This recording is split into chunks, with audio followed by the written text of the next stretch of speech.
Hi guys, it's your girl Emma. Today's date is January 25th.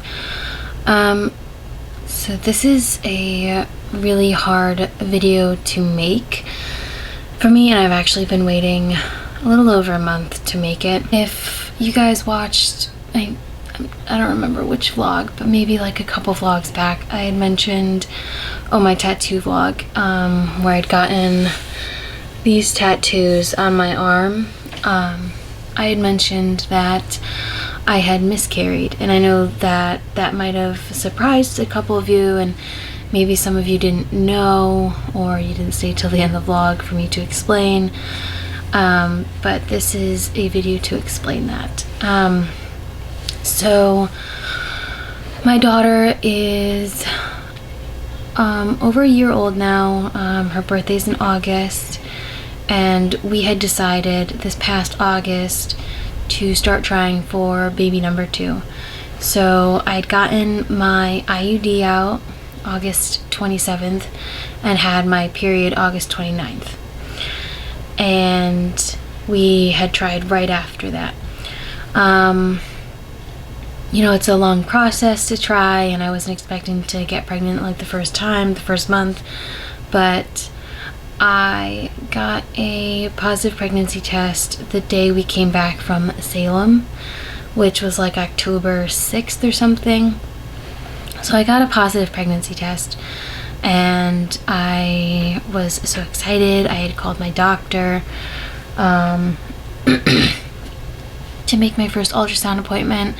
You know, we had assumed that it was still pretty early on. I went to my first doctor's appointment, and they were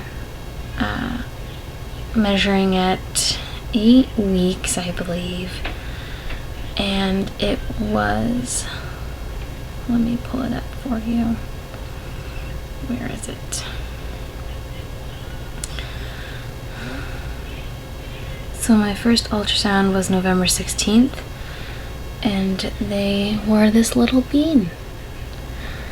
So I had my little bean, and their heartbeat was super strong. Their heartbeat was 170, and I was feeling good. I was feeling nauseous. I was, you know, my belly was growing. I'd taken 2 belly shots because I didn't do that my first time around. So I really wanted to track my belly this time. And I, you know, didn't want certain foods. I didn't want coffee. I had to throw up all day long, and you know, as horrible as that sounds, it's, you know, the best feeling as a mom when you're just waiting between ultrasound and ultrasound to feel sick. You're like, that means everything inside is going the way it should. So a couple weeks pass, and at my 13-week appointment, which is just a regular appointment, it's the scan where they look for the back of the neck or something. And I remember I was going in, my mom was with me, and my daughter was with me, and we went in, and, you know, we're going over like my birth plan, and they took my weight and my blood pressure and all that stuff. And my doctor's partner came in, and, you know, she's like, well, let's get the Doppler and look for baby's heart rate. And so she put the Doppler on my stomach, and, you know, you could hear a lot of movement in there, but it might just be like your stomach digesting. You couldn't hear a heartbeat, but the same thing happened with my first, so I was like, I'm not worried yet. And then she kept searching for a couple minutes, and I was like starting to panic. I'm like, where are they, you know? And it's just silent, and you're looking at the doctor trying to read their face of like, do they think anything's wrong? And at this point, my mom and my daughter had left the room because my daughter was throwing a hissy fit.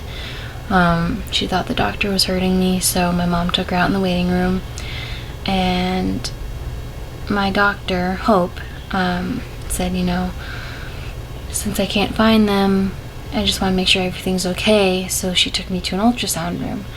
At this point, I start to get worried because it was just supposed to be a routine checkup, and where else could they hide in there? And I remember we went to the ultrasound room, and she puts the jelly on.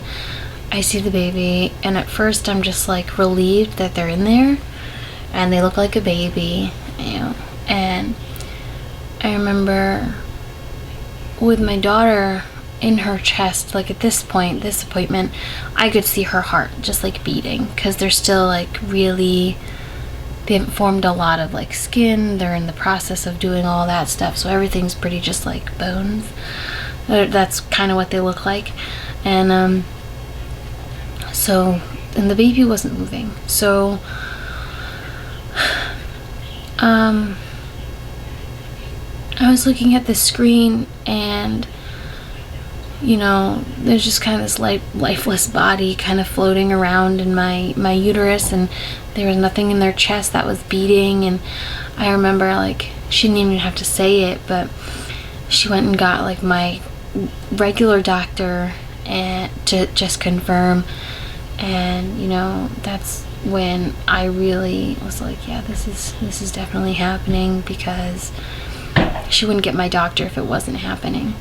And then just like to hear the words of like, you miscarried, was horrible. But I keep having flashbacks to the ultrasound, because like they were looking and looking and looking, and they couldn't find a heartbeat. It was right there on the screen. There's no heart in the chest that was beating.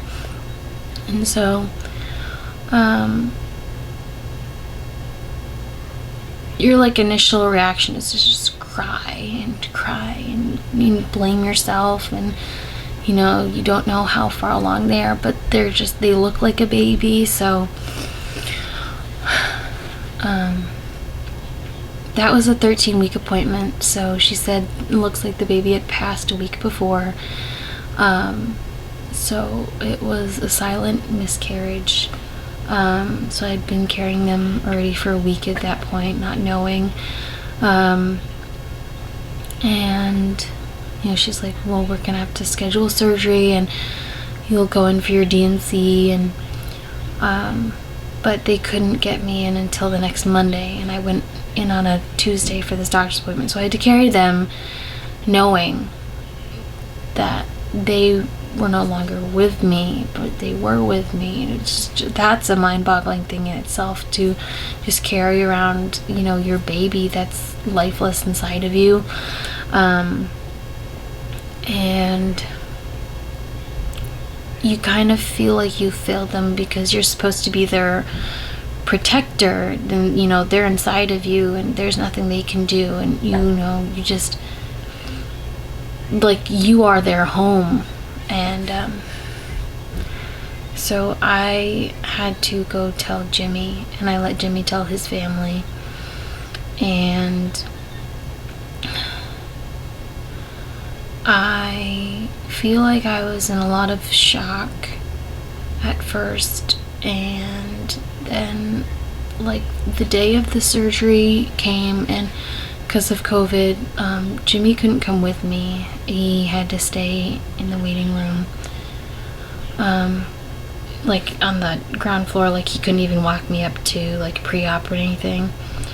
And I remember like I was kind of like just going through the motions, just kind of there but not there while I was at the hospital. And I remember that like this one nurse came up to me, and she was like, it's okay to cry. And I just like kind of forgot why I was there, and I started crying.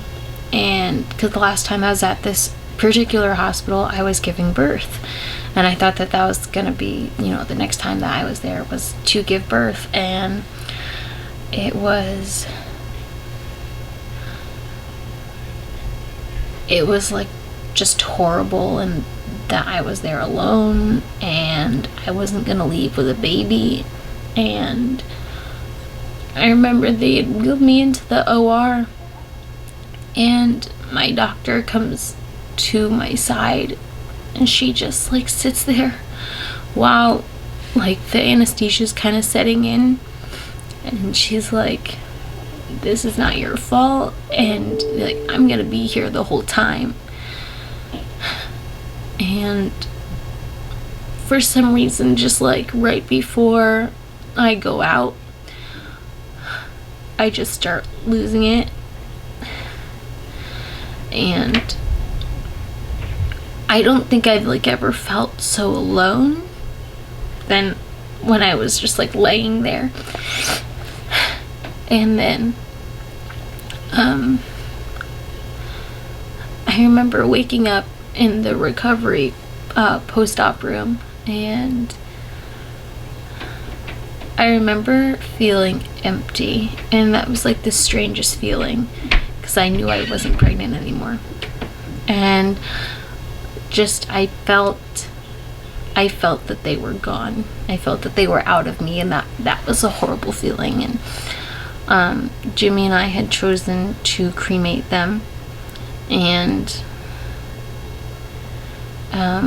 so I had to sign death certificates in post-op and talk to the funeral home and get all of that stuff situated. And I remember like maybe an hour or two goes by in post-op, and they called Jimmy and they wheel me down, and I get into the car, and Jimmy has McDonald's, and he's trying to like make me forget about it, and he's like, I forget what he asked, or he said like, are you okay, or like, do you want to leave, or how was it? So he said something along those lines, and I start crying because I didn't want to leave them in there. And I know that like I know that they're like tissue at that point, or but like seeing them on the ultrasound, knowing that was a baby, carrying them for the amount of time that I did, and then having that happen, and then having to leave them, for some reason I didn't want to drive away, and we had to sit in the parking lot, like just right at the front, and I kept saying like, I don't want to leave them, I don't want to leave them, I don't want to leave them. And I remember that was super hard. And yeah, but so this all happened. I found out that I had miscarried December 15th, and my D&C was December 21st. I hope my story helps anybody, and this helps people know that they're not alone. And you can DM me on Instagram, or email me, or comment down below your experience, or if you need advice or someone to talk to that kind of knows what you're going through.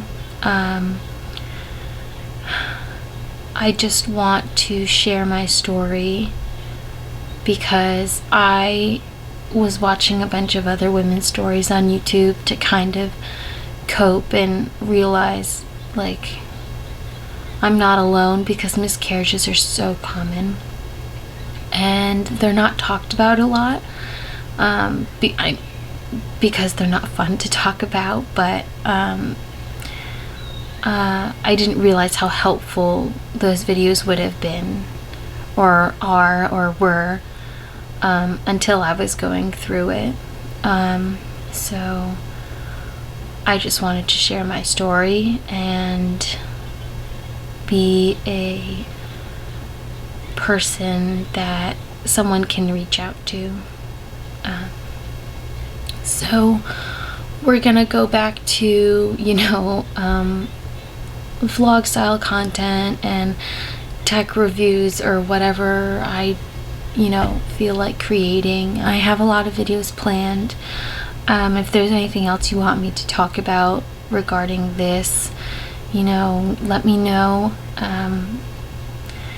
And yeah, So thank you for letting me share my story, and I will see you in the next video. Bye guys.